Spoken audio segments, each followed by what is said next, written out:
The Wednesday Bookmark on Family Radio CHRI. Each week, we introduce you to something new, something that'll make you think, something that might change your life. Here's this week's author interview on the Wednesday Bookmark on Family Radio CHRI.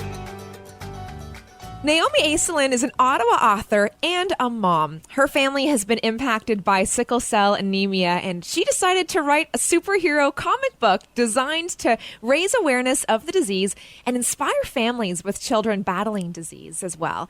So she's joining us to talk about the Battle of Ottogatz, Super FELIX Brothers. Welcome, Nahomie. Oh, thank you. Thank you for having me. So I know the primary reason for writing this book is to bring awareness to sickle cell disease. What would we as a community need to know about this illness? So sickle cell disease is a disease that affects the red blood cells. So everybody has red blood cells that is kind of a form of it's like a round shape or a form of a donut, which carries oxygen in your body. But those who are affected by sickle cell disease, their red blood cells are shaped like a crescent shape. Meaning has difficulty to carry oxygen in the body, which causes pain, causes fatigue for whoever might have the disease. So it's a blood disease that affects communities of color, especially those of African descent. Okay.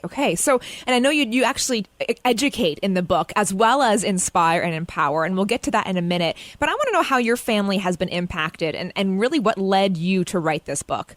Yes, so I am a mother to 3 wonderful boys, and 2 of my boys are affected by the disease. They were diagnosed with sickle cell disease at birth. So for my example, for my first child, when we found out that he had the disease, all of our lives kind of changed. For those who are parents listening, when you have your beautiful child and you bring them home, they tell you what to do with a newborn, but it doesn't. But for us, it was an extra layer. They had to tell us how to deal with a newborn, but also deal with a child with sickle cell disease. So we automatically, as parents, became caregivers. Like one thing that you don't realize when you have a child who is sick or battling a disease, yes, you are their parent, but you're also a caregiver in that aspect. And I have 2 children with that disease. So we are not only parents, but also caregivers, and that's another layer of parenting that is kind of added to our lives. So we kind of had to adapt very quickly. We had to learn how to deal with the disease on a daily basis, but we also wanted to create kind of an atmosphere or an environment in our home where it's not only about the disease, but also about just living life normally. Yeah, absolutely. I mean, it's sometimes you have to get to a point where you, like you said, you have to just live your life. And even more so, what you've decided to do is actually be an advocate, be a voice, and do something about it. Yes, exactly. It was important for me to be an advocate to it because explaining the disease to a child and using kind of medical terminology is very difficult for them to understand. So I was trying to find a way to explain to them about the disease in a way that they would understand. So my oldest is 10, and my other child with the disease is 4 years old, and their other sibling is 6. So it was important for me to explain to them the disease in a way that they would understand. And that's the reason why we decided to write this book, and kind of explain to them about the disease, but in a fun way. Yeah, and you really did do that. And what's fun, too, is that you involved your boys in the story. You gave them each superpowers, and they must love that. Yes. Why was it important to include them in the book? Because it's their story. It's their story of, for me, my boys are my superheroes. They've went through multiple transfusions. They've been through surgeries. They go through, they have medical appointments every other month. They do a lot of blood work.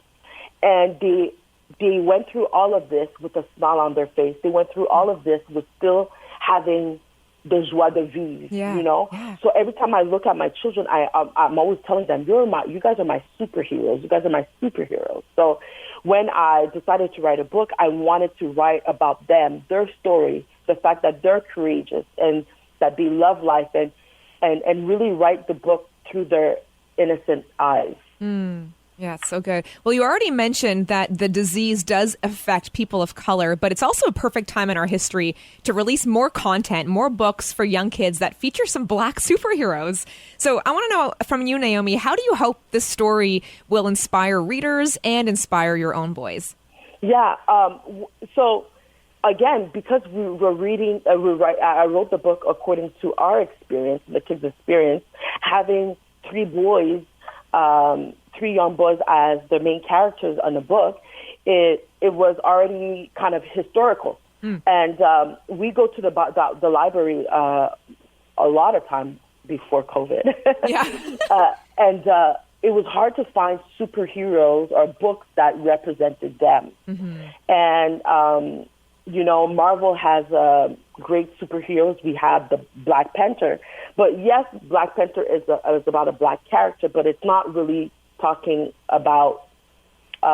It's not you relate to the character, but you don't relate to the character because it's a Marvel universe. Right. But also, that's why it was important for me to even put Ottogatz, because Ottogatz is Ottawa Gatineau put together. Love that. Love that. So I really wanted to write a book that only represented their story going through the disease, but also represented three Black wonderful boys in a book and talking about their city, talking about their experience. Yeah. And again, you were saying this disease doesn't only affect Black people, but at the same time, you've got a villain. Like I think when you're using that comparison with Black Panther, the villain is attacking them for who they are in a way. And that's something you wouldn't find in most books or stories either. Exactly, because the villain in the book is the actual disease, right? Yeah.